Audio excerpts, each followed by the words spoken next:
Episode 2. Episode 2. We're back. Yes. We're back. Hall Pass. Hall Pass, the podcast. There we go. Yes. And today we are going to be talking about establishing routines. It's back to school. It is probably, by the time this is out, has already happened. Mm-hmm. But we are in the throes, those of us who have kids who are going back to school, we're in the throes of re-establishing routines after the summer.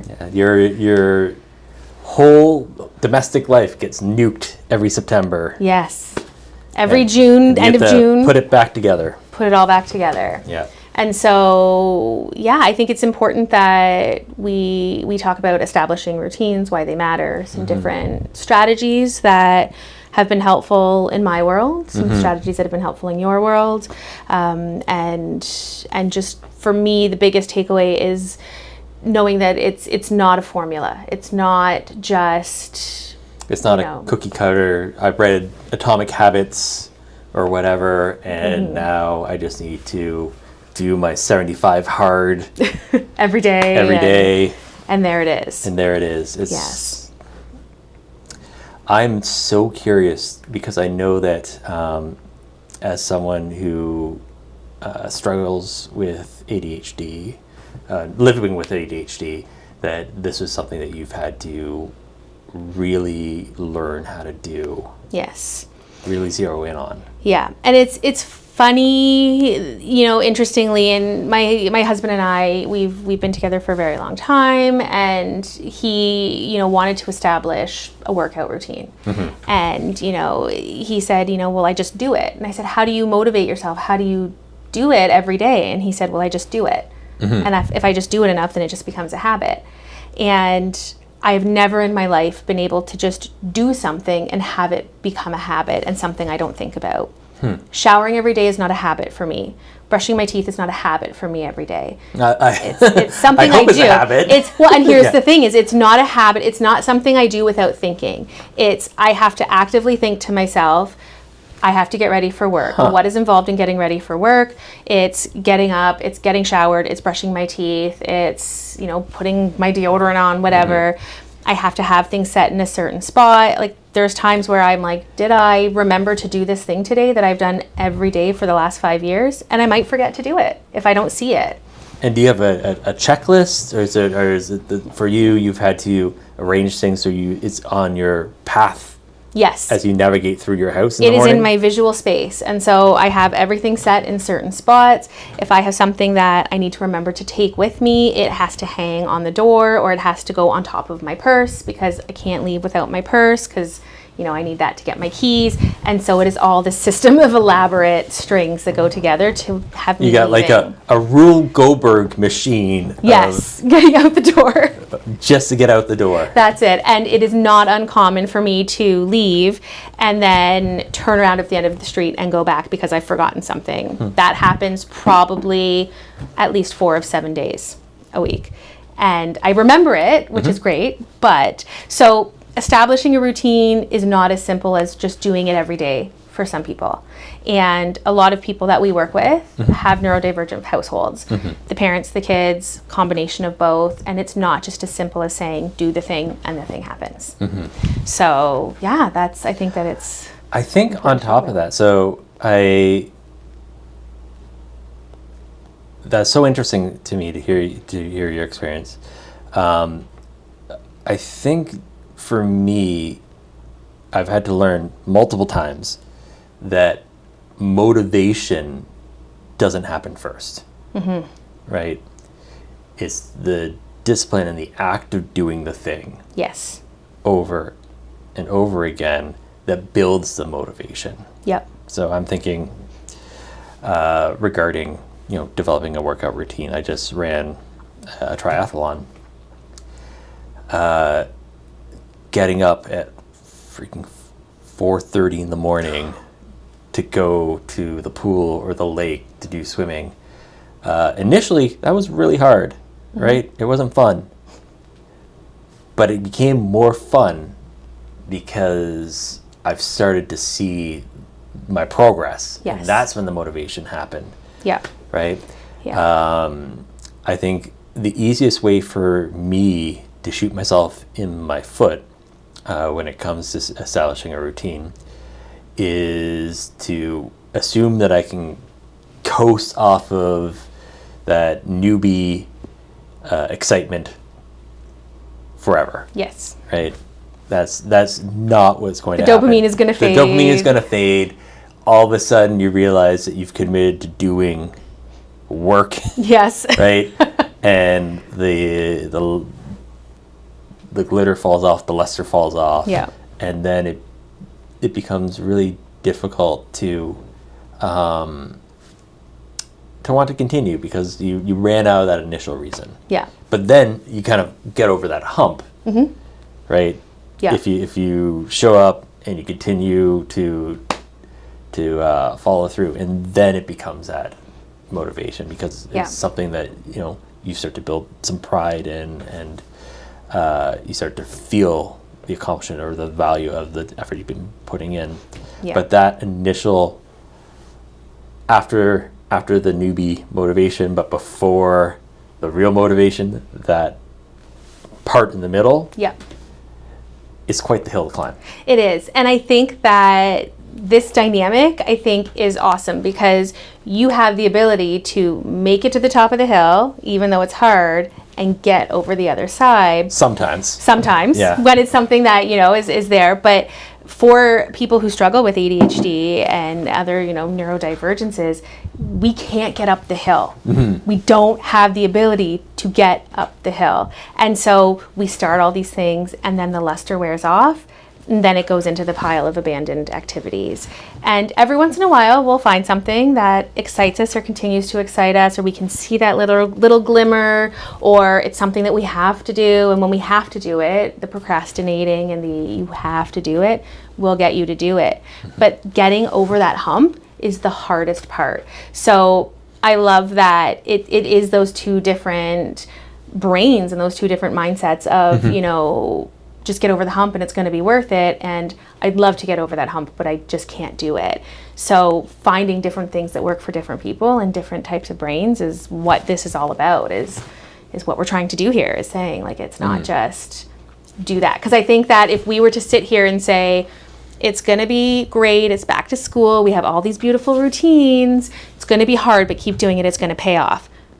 People are going to turn it off and say, you guys are, that's it. And it's not realistic. It's not the world. It's part of the world. It's those with, very typical brains. That's very doable. But for the people who don't do that, it's not. And so I think that it's awesome that we're taking the time to talk about different ways to do it. Yeah, I think either, no matter where you hit that wall or that challenge, because it's there for everybody. Everybody. Right? The constant shifting of sands or micro adjusting routines or trying to like tinker without giving yourself enough time to observe what is working for you, what is not working for you, right? I think that's sort of the one thing that, is almost going to guarantee failure for everybody, right? Absolutely. So allowing yourself to establish a baseline of data with observation, and to stop, being so driven by reaction. Yes.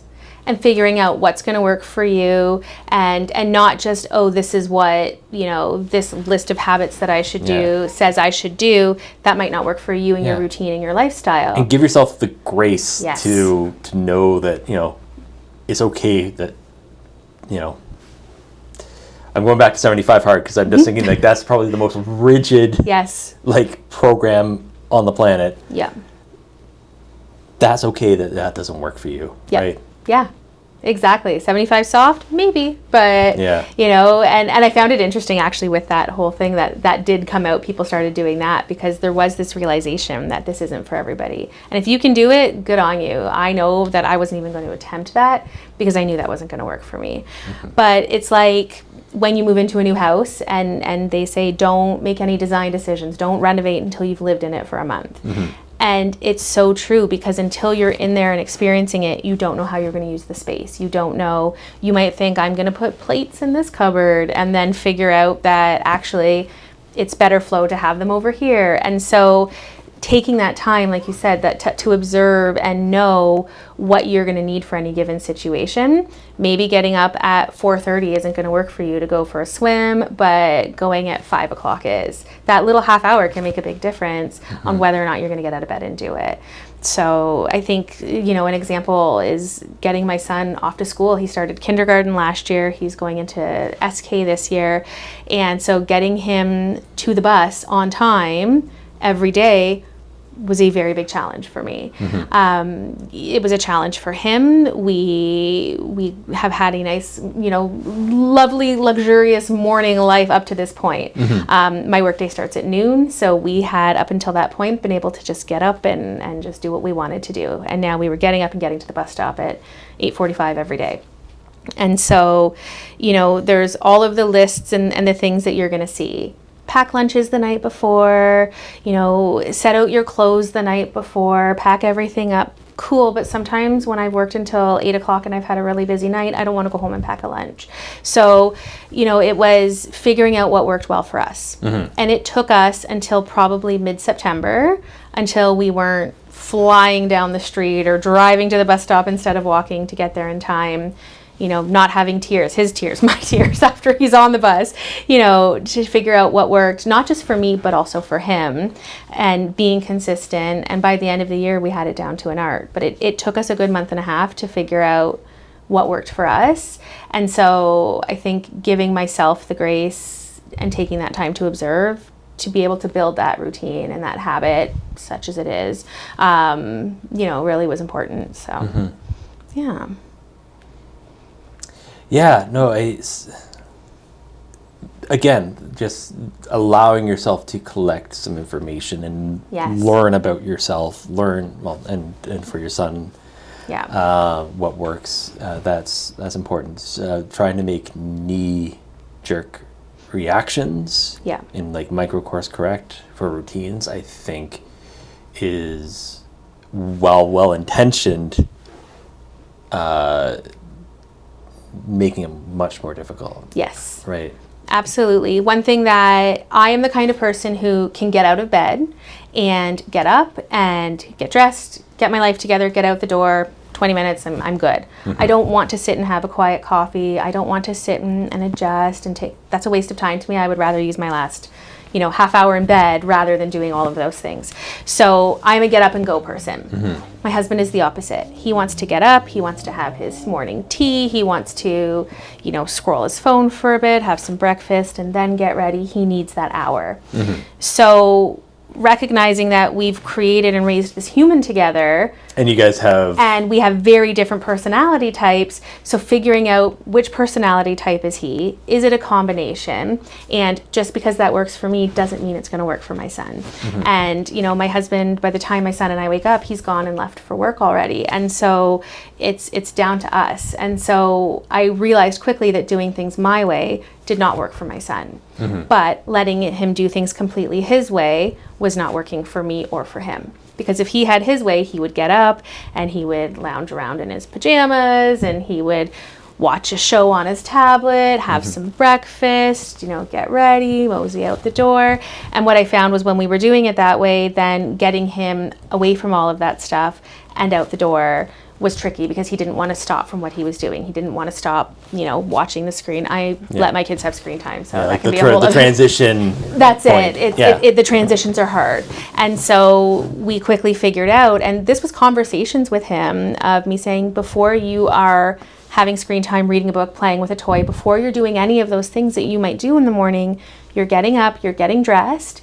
You are making sure that you have told me what you want in your lunch. If you want to have a say in what's in your lunch, you have to tell me what you want in there because otherwise I'm picking it. And you need to have all of your things ready to go. Then you may do whatever you want until it's time to leave. Did he love that?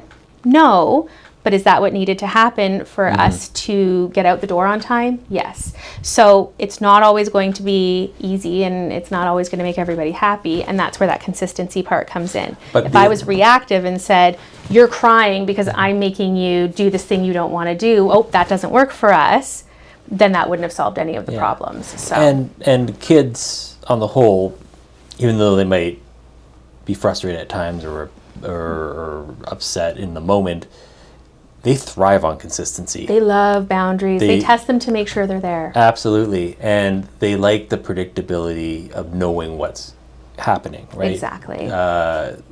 It alleviates a lot of anxiety. So Yes. there's that, the growing pains Yes. when you're adapting a routine.